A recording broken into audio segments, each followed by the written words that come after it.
Arestado ang tatlong individual matapos makumpiska mula sa kanila ang humigit kumulang 1 milyon at 600,000 pisong halaga ng shabu sa isang buy-bust operation na isinagawa ng Dasmariñas Component City Police Station sa Cavite. Patrolwoman Priscel May Urbano sa balita.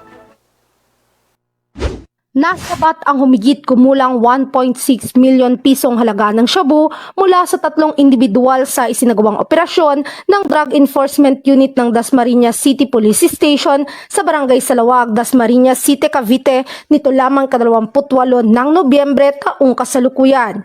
Kinilala ang mga sospek na si alias Jefferson, 37 taong gulang, alias Barok, 39 taong gulang, at alias Raymond, 32 taong gulang na pawang residente ng nasabing lugar.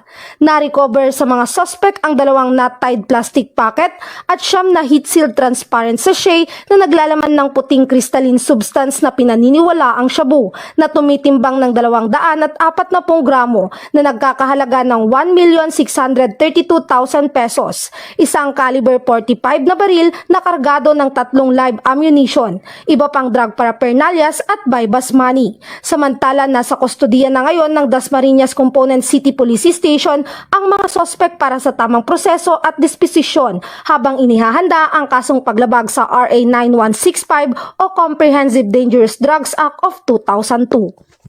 Mula dito sa PRO Calabarzon, ako ang inyong Police News Network Correspondent, Patrolwoman Priscel May Urbano, alagad ng batas, taga-taguyod ng balitang pulis.